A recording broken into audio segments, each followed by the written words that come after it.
Chama cha Mapinduzi imeshindwa kusimamia mwendo kasi tu, inaweza kusimamia wananchi zaidi ya milioni 60. Mwendo kasi tu hiyo hapa.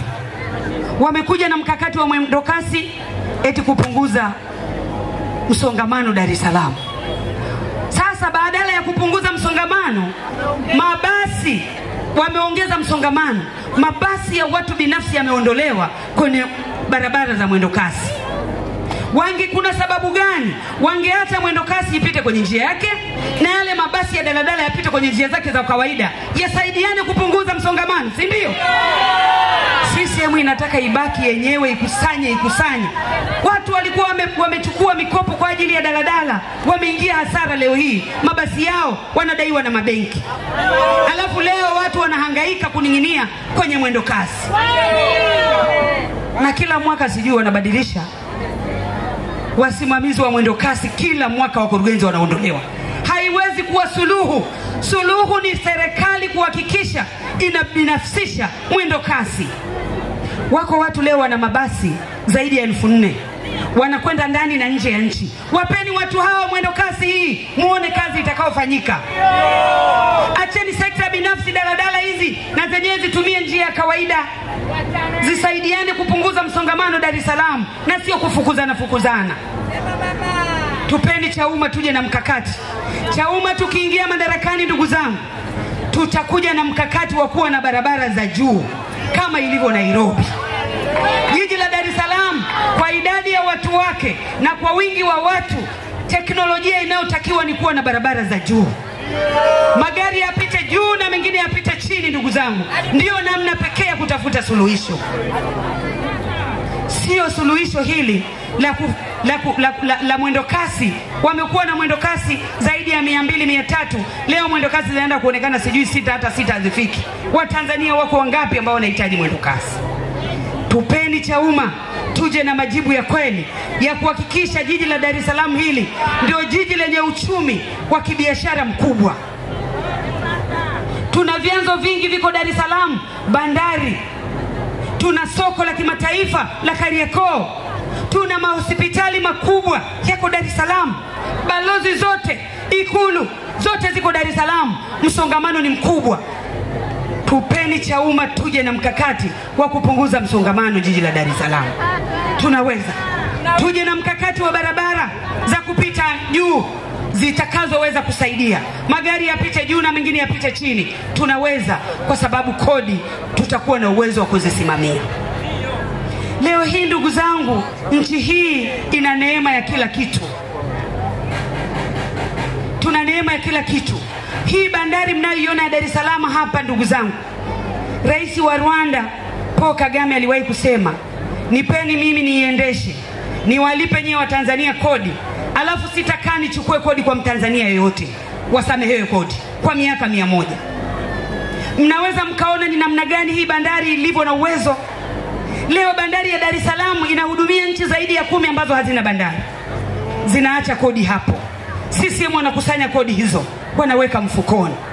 Leo mafuta, petroli, diesel inapita hapa inakwenda Zambia. Zambia petroli ni 1200 kwa lita. Leo hapa ni 2000 na niambieni ndugu zangu, misongamano ya makodi lukuki yanasababisha maisha yetu wa Tanzania yanaendelea kukandamizwa. Tunaendelea kuwa na maisha magumu. Lakini ndugu zangu niwaambie, Chauma tumekuja na mkakati ufuatao. Siku 100 tukiingia madarakani, tunataka wakina mama wakienda kujifungua, mama aende hospitali mweupe peke yake akisindikizwa na baba. Asibebe chochote.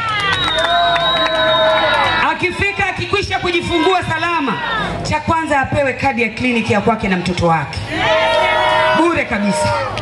Cha pili, mama yule apewe cheti cha mtoto cha kuzaliwa bure. Sema uchaguzi huu utakuwa huru na haki, mambo hadharani. Si mmesikia? Tunaunga mkono kweli kweli. Wanasema uchaguzi huu vyombo vya habari vitakuwa live. Sasa mnaenda kupiga kura pale, kamera inamulika. Naweka boksi la kwanza, la diwani, la mbunge, la rais. Zinahesabiwa pale, mambo hadharani.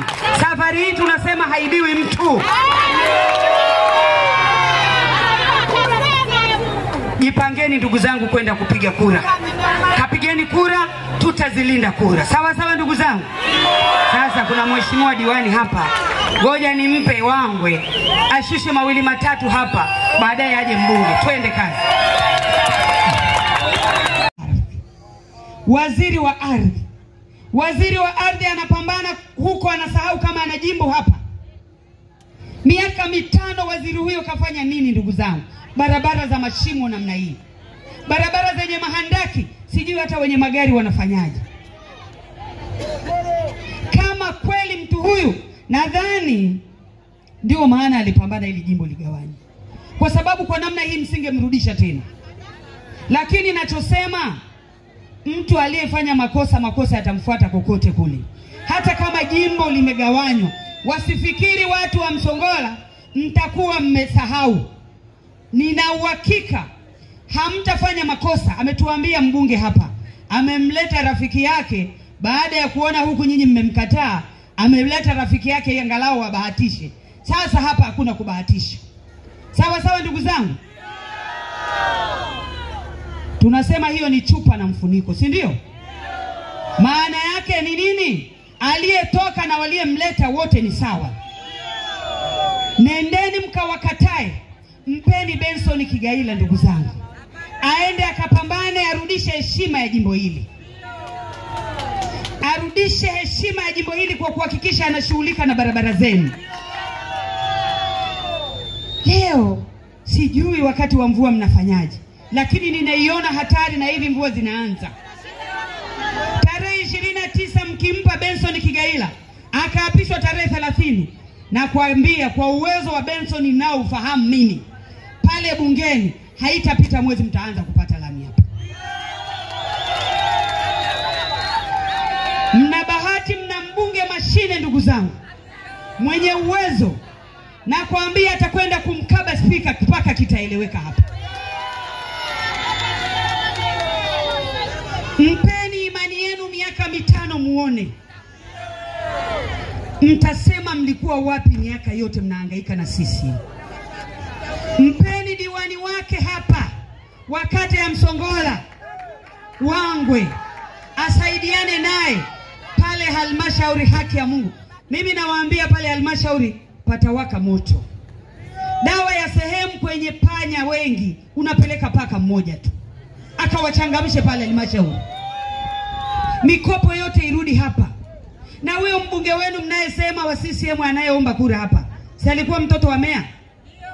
Meya marehemu meya, sio? Analipi jipya kama amewahi kuwa diwani?